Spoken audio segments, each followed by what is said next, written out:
Hello and welcome, Cancer, to your July 2023 horoscope.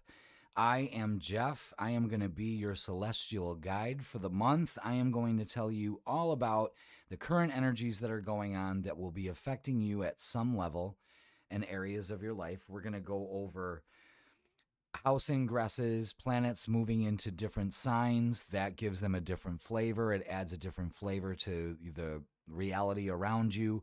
We're going to talk about the moon, especially with you, Cancer. That's all we're talking about is the moon. So welcome.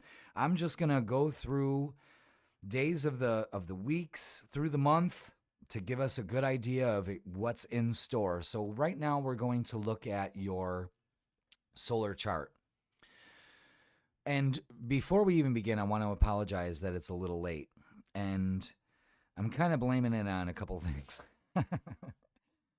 Number one, well, I really didn't plan to. I thought I would have these done by the weekend, but um, I got invited to a lot of shindigs and stuff like that, and went and took their offers on it and got home way later than I thought. Not only that, but the 4th of July was on a Tuesday, and I needed to take some time off from my shop in my center, and needed some time off from the YouTube, and I just needed a couple days to just, you need those couple days. I mean, I love doing what I'm doing, and I haven't taken a day off in a couple months, so I thought it was long overdue, and I had a great time, and I'm glad I did it. So I apologize.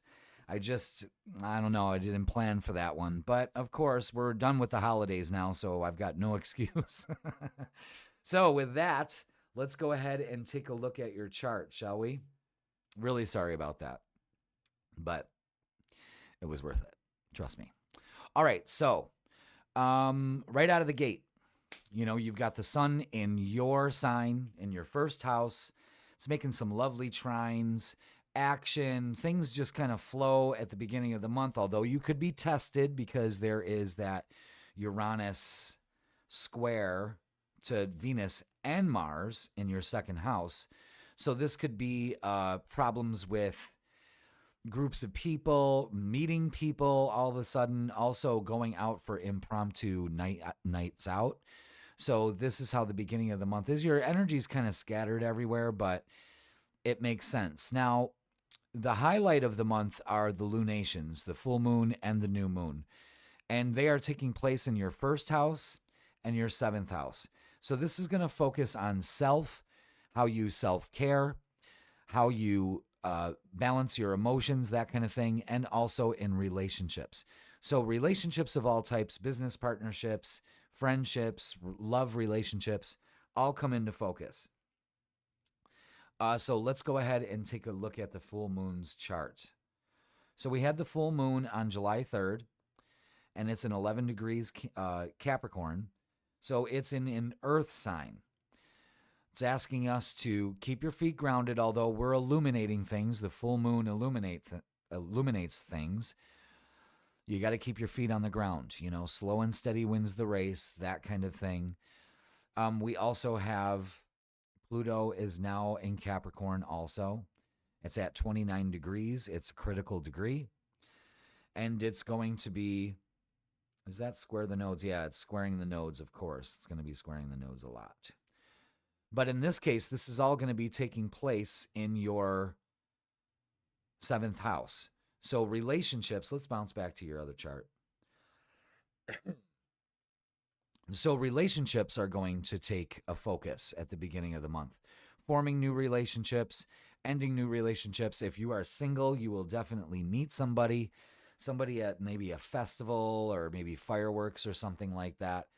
But it's all about getting out of your comfort zone, I think, for this month, and really taking advantage of the lighter energies. Although there are some other things in the background at play. But it's you getting your balance right. Like, how do I perceive myself to others? How do others perceive me? What can I improve? So you've got these sudden flashes of insight to take some motivation and get things done. This can also be focused on your finances. So basically what it is, everything in moderation. Have some fun, okay? So with the full moon going on there, that's on the 3rd. And then, for the rest of the week here, it's kind of easy breezy. So we've had this intense buildup at the end of June. And now we've got this, the full moon, which brings things to light. Things get a little crazy happening in your relationship. So you could be starting new relationships, really exciting stuff, getting out of your comfort zone, not being so rigid about same old routine. Have some fun, Cancer. You deserve it. Have some fun. You're going to be all over the place. So it's all right. Now, we've got Neptune stationed direct right on the cusp of your solar 10th house. So again, the veil is going to be lifted, and I think this is going to, again, focus on relationships. So if you've been thinking that if you're in a relationship and somebody's been doing you dirty, the veil might be lifted, or trying to figure out that there's something not right, something's going on here other than it seems, and that gets brought to light. So I just wanted you to be aware of that. But the rest of the week is kind of easy breezy for that. So all the lunations take place one right after the other every week. We've got July 3rd, the full moon. Then we've got so let's move to this. July 10th, Monday, Mars, the planet of action, is going to be finally moving into Virgo here. So that's going to be your house of communication. It could also mean short trips. You just go ahead and use that spontaneity and go ahead and go on a trip. It could also be planning for one too. It could also highlight publishing, writing things down, writing your feelings down, Cancer. You might want to do that. But it's moving into a more practical sign. So we've had this watery energy. Now we're kind of shifting into the fiery earth energy of the summer. All right, so then we move forward here. Mercury moves into Leo on July 11th. The planet of communication moves into your second house. And that could be speaking your truth to yourself, feeling good about yourself, building your confidence up, okay? July 12th, the moon squares Venus. And that might be a little bit of a... So, before then, when Mercury moves into Leo, the best thing to do is to speak your truth. Don't let things tear down your self-confidence, including yourself and your thoughts. All right, then the moon moves into Gemini on the 13th, so our feelings could be wishy-washy. We're going to be thinking about a lot of things. And then the sun makes a beautiful aspect to Uranus. So if you were planning a trip on Monday, you'll probably take it this weekend, all right? And then the moon is getting ready to move into your sign on the 15th. Then we've got a beautiful aspect. I'm going to tell you something, Cancer. You want the best weekend for yourself. The 14th, the 15th, the 16th, and the 17th. Well, that's a Monday. 17th is a Monday.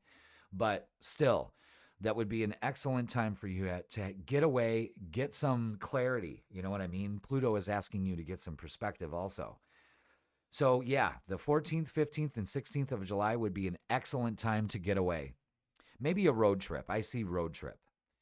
Now, Monday, the new moon is going to be taking place in your sign. It's going to be at, I believe, 24 degrees. So it's going to be in the later part of your chart.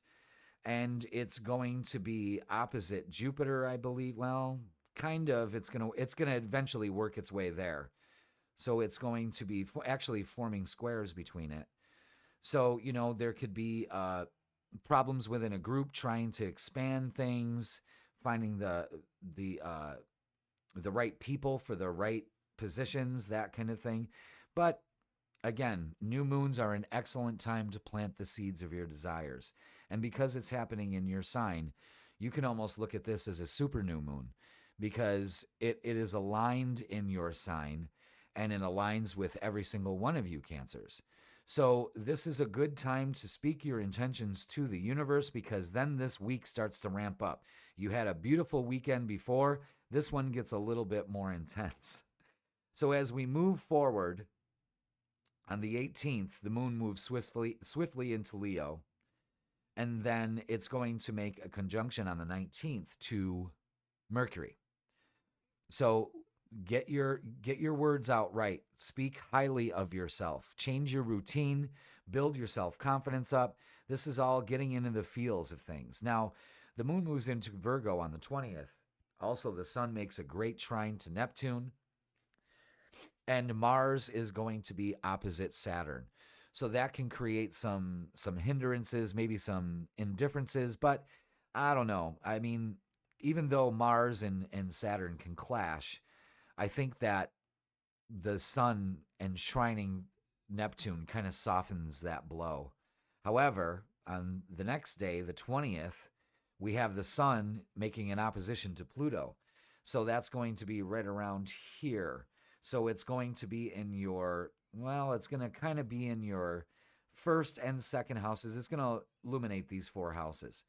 So it's you changing the way that you feel about things, how you look, how you appear to other people, and then it moves into the second house where it's demanding a change from you, getting some perspective and not letting anything dim your light. All right, so that's on the 21st. On the 22nd, Venus goes retrograde on that day, so I'm telling all signs do not go back to any exes. And then we have the sun moving into Leo. It's Leo season after that on the 22nd. The moon moves quickly into Libra on the 23rd, then moves into Scorpio at that. So it's kind of like balancing this energy out on Sunday, and then it gets a little bit more intense for the 24th and the 25th. We also have on the 26th, the moon is going to be opposite Jupiter. So again, we got this push and pull of expand, and do I go out there or do I stay home? And that's only something that you can figure out. So then we move on to the 27th. The moon moves into Sagittarius. That's when we start to lighten up on this heavy energy from that weekend. And then Mercury moves into Virgo on the 28th. So again, we're moving into more practicality. We're moving into more grounded energy instead of all this watery, fiery energy. Then on the 29th, the moon moves into Capricorn. The moon makes a beautiful trine with Mars. So again, this is another great weekend for you. Take some risks. Again, another road trip. Hey, why not? This is the time of the year that you go out and do things. I know that Cancers love to just have their little sanctuary at home, but I think the universe is kind of beckoning you to try new things and to enjoy it. So this can be a great transformative month for you as long as you go ahead and let spontaneity guide you and have some fun. And it's about meeting people and relationships and forming those, ending those, starting those, whatever it is. It's all a focus this July, Cancer. So please like, comment, share, and subscribe. Thank you so much. I hope this resonated with you. Don't forget to watch your tarot reading for July also. That was on time. And have a great July, and I will see you in August, Cancer. Thank you.